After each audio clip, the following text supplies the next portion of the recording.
Welcome back to LGBTQ America. This is Brendan Carmody. We're going to bring in another panelist now.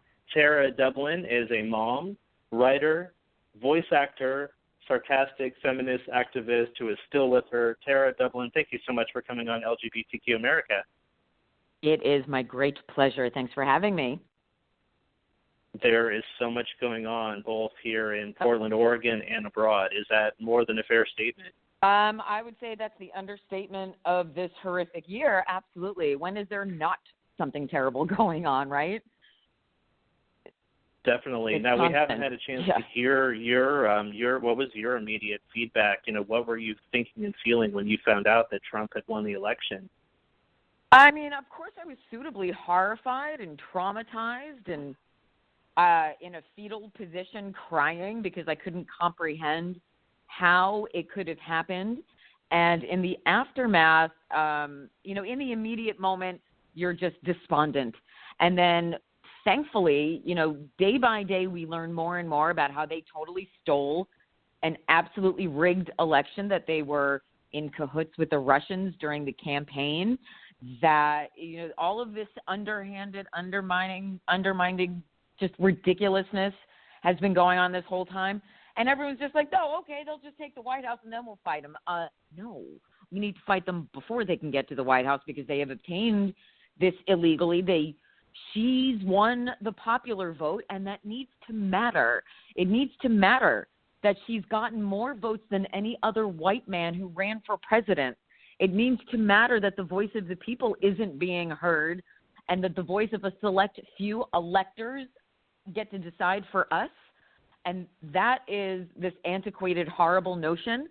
And unless we take action and do something about it, we're in for really just the worst times of our history, I believe. And so I have taken, all of my, PTSD from the election and sort of and almost re-energized by it and newly motivated by it and newly remobilized by it to continue to fight to make sure that these white supremacists who are trying to stage a government coup don't finish it, that we stop them. So we have time to stop them. And so that's my action now. My action is all about stopping it before it can really start to do permanent damage to our country. Definitely. Thank you, Tara. And I've spoken with members of the PDX resistance that it's amazing to me, having just spoken with them and taking in contrast what you're saying, is that a lot of people I'm speaking with right now, and just to be fair to our listeners, this is not about the LGBTQ community. It's almost like all of us, the divided half of America, that we are now all part of this marginalized community as a whole. Everyone's talking about unity and mobilizing and taking action before J20, before January 20, when Trump has inauguration. So I want to ask you about this. So unfortunately, the Southern Poverty Law Center and a lot of news organizations have reported a great uptick in hate speech and hate crimes. We've seen a lot of posts that included swastikas and various things, anti-hate speech happening towards Muslims and LGBTQ in schools. Now, we have a really alarming video we're going to play from Kareem Medwalk, who's a YouTube star from Are We Famous Now?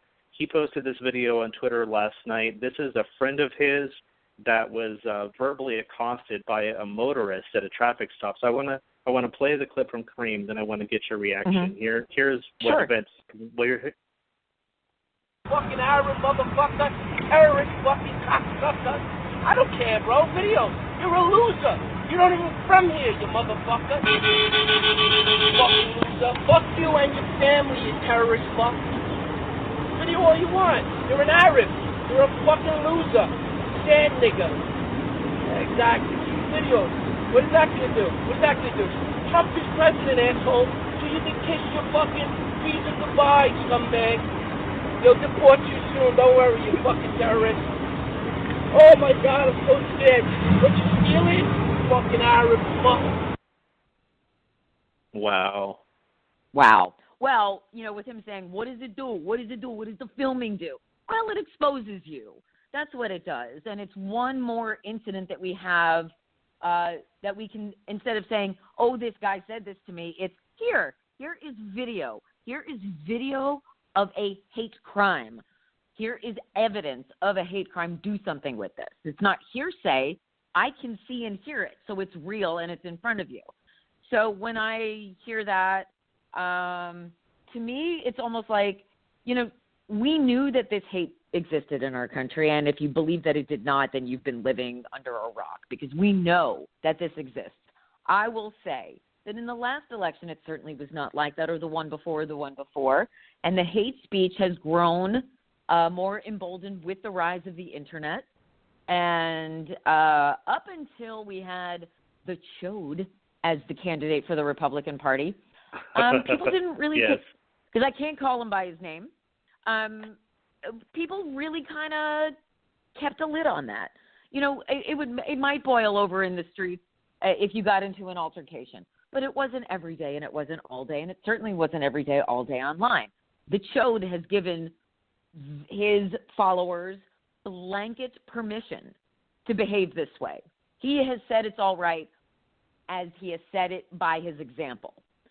So I believe that any other candidate, if you had Jeb Bush up there, if you had Marco Rubio up there, even if you had Ted Cruz, which is like having, the Antichrist, none of their supporters would be behaving in this manner.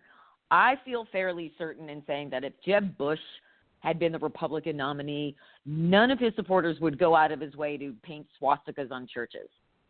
I'm just going to throw that out there because we never saw that before this election. I mean, we saw it, throughout history, but not as a part of a political movement to get somebody elected. And so tapping into, obviously he has tapped into this widespread hate and fear that these uneducated white men have been living with, and it is our responsibility to expose it every time we see it, to not pretend it doesn't exist. There is absolutely no reason to normalize any of it, and we absolutely should not tolerate any normalization of this sort of speech, regardless of who the source is. And if it comes from the vice president or the president, you still call them on it. So that is what our movement, that's why we call it the resistance. We will resist every single negative thing that comes out of this election result. So I'm sending every hate tweet that I receive or every article that I read about harassment or anything that's negative, every single thing that I find, I tweet to Melania Trump. And I would encourage anybody listening to do the same because, she's just so passionate about ending bullying. Didn't she say that was going to be her important platform? So let's help her. Let's help her by gathering all of these stories, which will continue, and their numbers will increase. Every time you see one, just tweet it to Melania. She's on there. I don't think she's a very responsive person. What's also very interesting about Melania Trump's Twitter, if you take a look at who she's following, the first follower is her awful, horrible husband. The second person on Melania Trump's follow list is her psychiatrist. I just think that's glorious. So in hearing that video, hearing the language, first of all, it's nothing haven't heard before, which is a terrible thing to say. And it's not even that shocking anymore, which is also a terrible thing to have to say. So that is why we fight it. We call it what it is. We expose it, and we make sure that everybody sees that it's unacceptable, and we do not normalize it ever. So that's what we do when we see that. Definitely, and I think it's fair to say, Tara, I can tell from your tone, demeanor, and what's on Twitter, you are not taking this election lying down. Your banner says "Not My President." That hashtag has become huge. Now, this is a good segue. You talked about the vice presidents. I do want to ask you about this. So our vice president-elect Mike Pence last night just decided to take in a showing of Hamilton, which I don't mean to laugh out loud, but what was he thinking, by the way? he decided this would be a great night to go take in a showing of Hamilton. So I've seen some videos of when Mike Pence came in. Let's go see a show filled with gays and minorities. That'll be a lovely night for me at the theater. That was a great idea, Mike. Nice going. So basically, cause and effect, right? So everything we're talking Right. about right now, the nominate president hashtag, resist, the resistance movement. So where did he go? He went to Hamilton. So cause and effect. Lo and behold, a viral video has taken off that we have permission to use. So I'm going to roll this clip. This is at the moment that Mike Pence is trying to leave the theater at the end of Hamilton, and a spokesperson, Brandon Dixon, from the cast of Hamilton, had this to say to VP-elect Mike Pence. Let's roll the clip. Mm-hmm.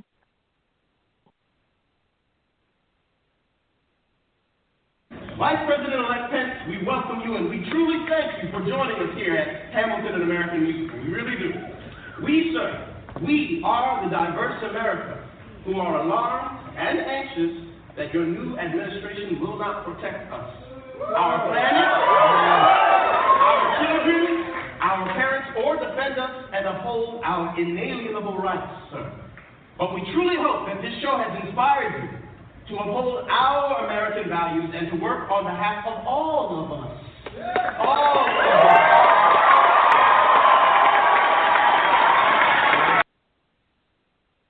Okay, Tara, we're throwing it back to you. What's your reaction to the cast of Hamilton? Yeah. There are several layers here to unpack. So first of all, when he did enter the theater, we know he got booed, which I believe that's, and that's part of the reason why they're all complaining. Oh, they booed him. Really? What'd you do to Hillary? Let's not even. And then, for the Chode to respond with that the cast owes Mike Pence an apology for that is like, first, it makes you want to just find him and shake him and say, really, what's wrong with you? How do you watch that or listen to it and not hear the respect in it, in my opinion, Mike Pence does not deserve, and then you hear the dignity in it and you hear the honest plea from everyday American constituents making a plea to their political representative who happens to be present. And part of a politician's job, regardless of party affiliation, is to listen to all of their constituents, which Mike Pence does not do, which his running mate does not do, and none of their people do. We know this. So, but what we also know is that what they love to do is gaslight us and divert us. Now, let's all not forget that Donald Trump, oh my God, I said his name, admitted guilt in the Trump University case by paying off $25 million in the lawsuit. That is him saying, I am guilty. And what are people talking about? A Broadway musical. This is the diversion that they use to make themselves look like the victims and like the good guys when they are not. That's what narcissistic personality disorder does, and that is what the Chode suffers from. So he has the narcissistic personality disorder with the martyr syndrome. I'm not doing anything. It's what the world is doing to me. So when they have their faux outrage, which they love their manufactured outrage that they like to accuse us of with their projection language, like their stupid Trump Cup Starbucks protest. Yeah. It's not a protest if you give them money, dumbass. It's a protest if you don't give them your money. It's like, what? How do you not understand basic things like math and science and the English language? But I digress. So by blowing this up, this boycott Hamilton bullshit thing, it's to divert us from the realism of the white supremacists trying to take over the White House. This is all that this is. So we can play with this for a little bit, and we can say, you're being ridiculous, you're moronic, you're not buying Hamilton tickets, you can't even get a ticket to Hamilton for a year. So this is nothing. This is a smokescreen so that we don't pay attention to Steve Bannon, and we don't pay attention to Mike Pompeo, and we don't pay attention to Mike Flynn, and we don't pay attention to Giuliani, and we don't pay attention to the other terrible people he's trying to put in the White House. So instead, we can let this hashtag sit for a day, but we really need to